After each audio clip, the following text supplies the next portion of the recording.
and gentlemen, as always, I'm your host, Airsoft Al, and yes, my throat still sounds a little messed up, but I am somewhat recovering. It's just, well, having to try and push myself a little further than I should is not exactly the best option for me at the moment.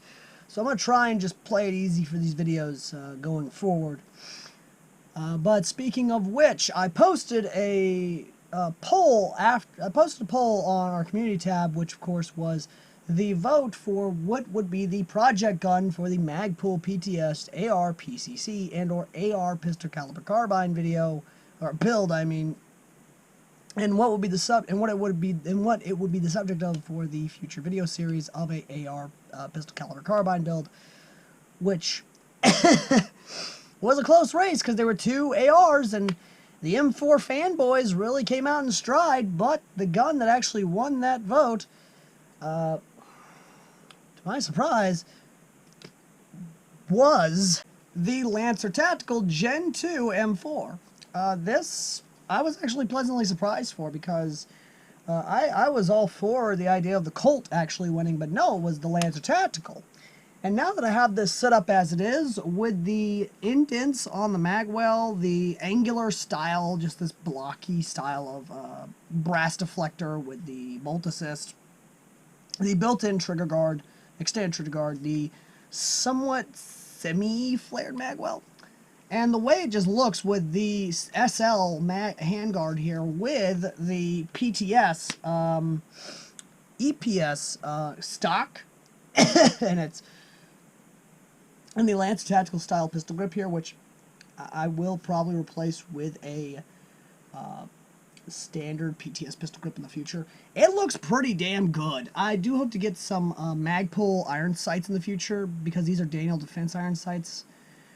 But overall, this actually does look really good. And the way I have this set up is, in the future, my plan, I originally was going to use this long M4 style barrel, but it is a little bit long, a little bit obtrusive, more or less.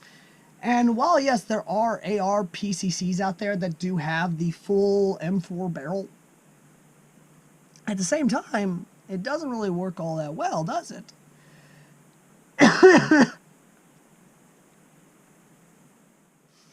Now, my plan is to either keep the barrel as is, but get a folding buttstock, a folding buffer tube, which that is the plan for the future. I do plan to get a folding buffer tube.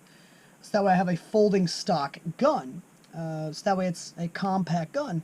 However, the folding stock will happen. I hope to get a folding stock for this. That way it's a somewhat compact gun. I am going to keep the EPS buttstock here because this not only is telescoping, but with its length as is, it is perfect for a compact SBR style build, or at least just have it all the way in. It's actually perfect for it. It has that perfect length to pull. But even with it extended to the, I want to say third, even extended out that way, that's still good. Even all the way extended out, it's still really comfortable the way it's designed. It's definitely not your crane stock. It's more perfectly designed for what it needs to be. Now, the big player in it all, the standout for this build is what's going on here. This is the Angel Customs AR to MP5 mag converter. What this is more or less the same principle as a Katana mag, which, for those of you who don't know what the Katana mags are, they are Nerf versions of this, where you basically have a half-length dart magazine, but a insert to where you can insert into your blaster's magwell. And while, yes, you do have to basically do a lot of work in the internals to have it where it fires half-lengths, but with the recent Adventure Force releases and stuff from Walmart, the blasters at Walmart that have the mag converters for it being a half-length dart, being able to feed both full-length and half-length darts, you are able to essentially do like an airsoft with this, where you can basically, hey, if I don't want to run AR mags out of my AR, I just got to insert this and then insert this, or have it to where it's fully connected, so that way I can just pull it out of a mag pouch and throw it up in there. Now, there will be a full review and discussion on this as to why I chose it for this build in the future, I promise you. But The cool part about it is that unlike others, you don't have to buy an entire lower to feed either standard AR mags, or not standard AR mags, ARP mags, or other sorts of magazines. There is a ubiquitous amount of MP5 mags, so literally you just insert this in, it locks into place on the mag release. And these bags are actually kind of cool. They're like they're basically like what H&K would say, hey, let's just do our MP5 mags like the stick mags, but do them like our G36 with the locking lugs on here to be able to do multiple magazines, which I'm hoping to get more of these in the future, hopefully find the mid caps. If not, then I will continue to run the high caps here. But aside from that, I do plan to get mid caps for it, so it has that curved magazine going on, the classic style MP5 mags. I hope to get more. I hope to get those in the future, be it the H&Ks, the SEMAs, or other off-brand MP5 mid caps. Maybe even some JG. I don't know.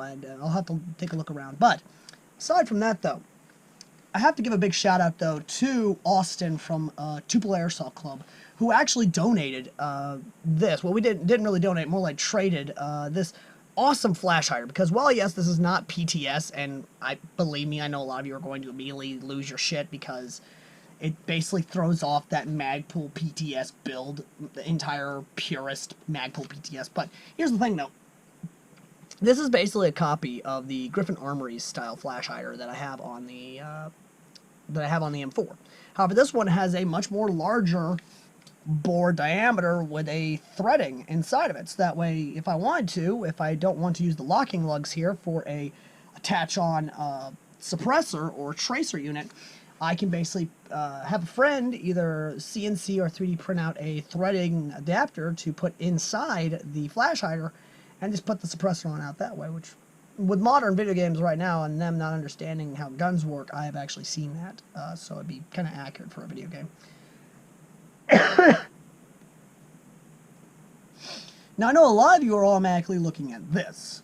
This is a flip-up iron sight gas block that can go on a lot of barrels, actually, from what I've seen, so that's actually kind of cool. It was a pain in the ass to get this set up on this particular barrel because of the way it was, especially with the delta ring, and especially with how the barrel itself is set up, more or less, is that you could not go from the back. You had to slide everything on from the front to the back, and hope to God you kept it in place. It might be normal for a lot of people, but it's just one of those things.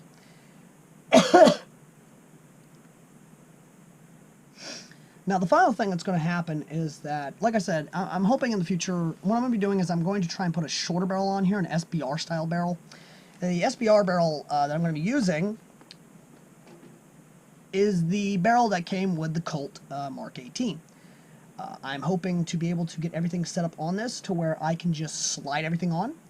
Hoping to get the delta ring on here, and then, of course, get the gas block on there. What I'm going to be doing, and this is actually a trick I do.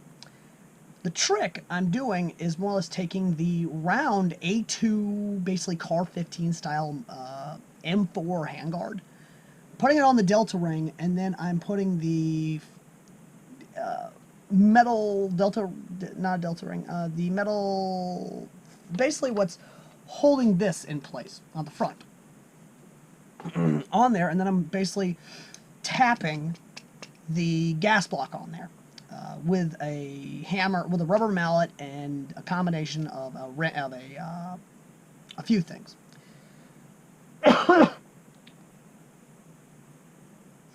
Now, I will be covering that in a video, actually, in a future video, to actually show how it's installed, if you want to install it on here, if I can do that, and more or less how it just works out in the end. And then I will, of course, be doing reviews on every part of the gun here, minus the EPS buttstock, because I believe I've done that already.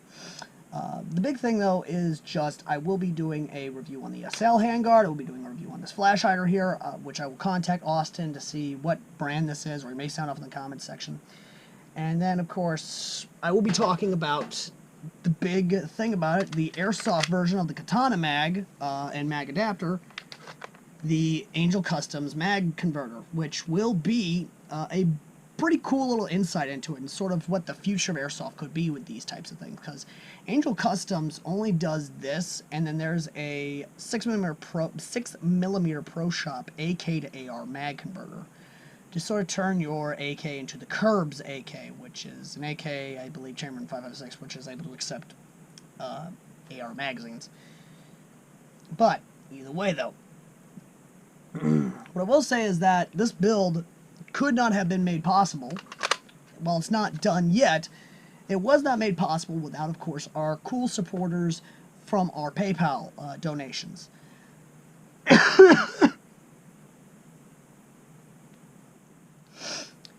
And of course, the big man of the hour who was able to make this and many other future videos possible is, of course, our big man himself, Coolhead01.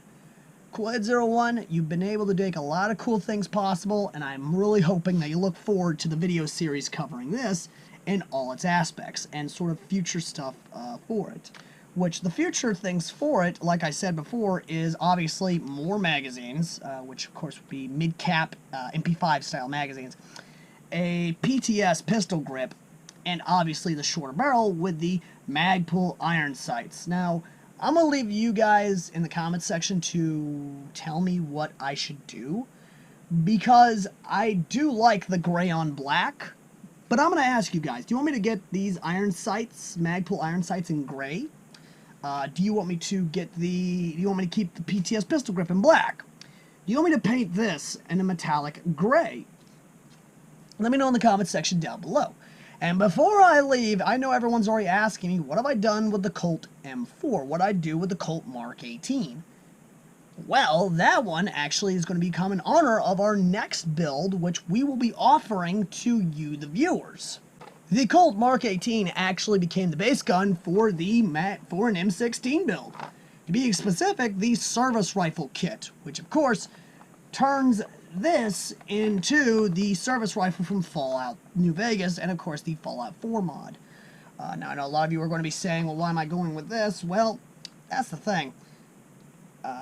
We know there's Picatinny in Fallout New Vegas. We know there's Picatinny in Fallout in general, thanks to, of course, a lot of guns that have obviously got Picatinny rails and the Picatinny system, so this is technically lore accurate.